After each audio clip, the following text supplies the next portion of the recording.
Hi everyone. Welcome to Clone Compounding, where our mission is to learn from others in order to achieve financial independence. In today's video, we're diving deep into legendary investor Howard Marks' latest memo titled, Fewer Losers, or More Winners. Mr. Marks has been a leading voice in the world of investing for decades and shares some invaluable insights. We'll be breaking down the top 3 takeaways that can benefit both seasoned as well as new investors. So, stick around until the end for some golden nuggets of wisdom. Also, we have summarized several recent memos by Mr. Howard Marks, so make sure to check these out in the playlist and the description below. Let's dive in. Takeaway 1. The importance of consistency. Mr. Marks starts the memo with 2 instances from the 1990s that left an incredible impact on him. The first instance is about a dinner with David Van Benschoten, the head of the General Mills Pension Fund. Dave told Mr. Marks that in his 14 years in the job, the fund's equity return had never ranked above the 27th percentile or below the 47th percentile.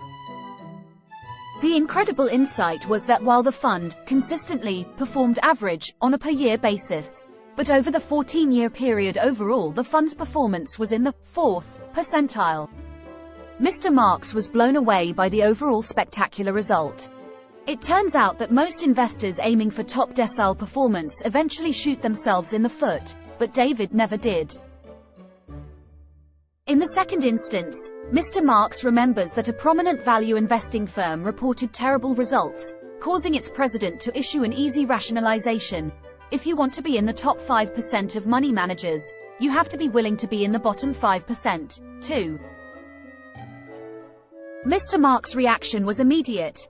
My clients don't care whether I'm in the top 5% in any single year, and they, and I, have absolutely no interest in me ever being in the bottom 5%. This brings us to takeaway number 1, the importance of consistency.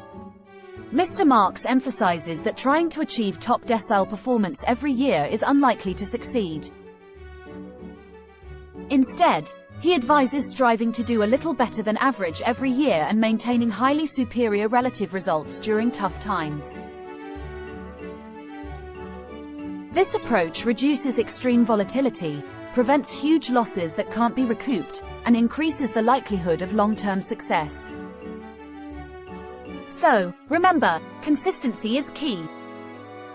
Takeaway 2. Risk control versus risk avoidance.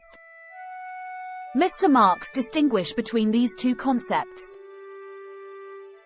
Understanding the distinction between risk control and risk avoidance is truly essential for investors. Risk avoidance means not doing anything uncertain, but it often results in return avoidance. You can avoid risk by buying treasury bills or putting your money into government-insured deposits, but there's a reason why the returns on these are generally the lowest available in the investment world.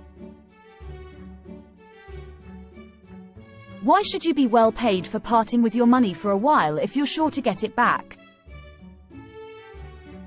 On the other hand, risk control involves managing risks prudently while still seeking attractive returns. Risk control consists of declining to take risks that A. exceed the quantum of risk you want to live with and or B. you wouldn't be well rewarded for bearing. Around 1980, a reporter from one of the first financial news networks asked Mr. Marks a provocative question. How can you buy high-yield bonds when you know some of the issuers are going to default? His response captured the essence of intelligent, controlled risk-taking. How can life insurance companies insure people's lives when they know they're all going to die? The point is simple. Investing needs to be performed in an intelligent, risk-controlled way. For that to be the case, the risk has to be A. Risk you're aware of. B. Risk you can analyze. C. Risk you can diversify. And D. Risk you're well paid to assume. Remember, investing is about bearing uncertainty for potential gains, so find that balance. Takeaway 3. The role of winners and losers. Mr. Marks highlights that in investing, it's essential to have both winners and losers. Avoiding all losers might mean avoiding risk altogether. The goal is to have more winners than losers and ensure the winners outweigh the losers.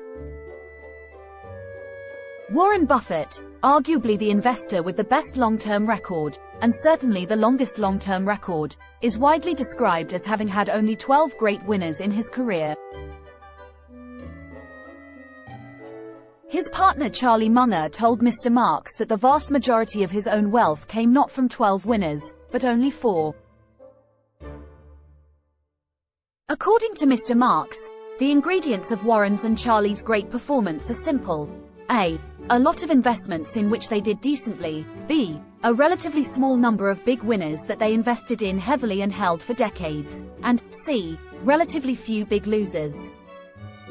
No one should expect to have, or expect their money managers to have, all big winners and no losers. In fact, not having any losers isn't a useful goal. The only sure way to achieve that is by not taking any risk. There's such a thing as the risk of taking too little risk. Most people understand this intellectually, but human nature makes it hard for many to accept the idea that the willingness to live with some losses is an essential ingredient in investment success. Mr. Marks further explains this point by using the analogy of a tennis game. What if I went out to play tennis and said, "Today, I'm not going to commit any service faults"? My serves would have to be so meek that my opponent would likely destroy them. Tennis players have to take some risk if they hope to succeed.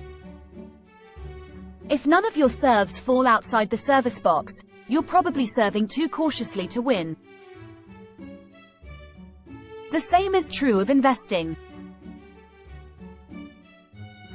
In other words, it's not about having no losers, it is important to take intelligent risks. It's about managing the ratio between the big losers and the big winners. Conclusion. And there you have it, folks, the top 3 takeaways from Howard Marks' memo: fewer losers, or more winners. Remember that investing is a journey, and it's essential to find a strategy that suits your risk profile and financial goals. We hope you found these insights valuable, and if you did, don't forget to hit that like button and subscribe for more investing wisdom. For now, that's it from us. Hope you enjoyed and learned from this video. Smash that like button and subscribe to receive more videos on memos and write-ups from top investors. Thanks for watching.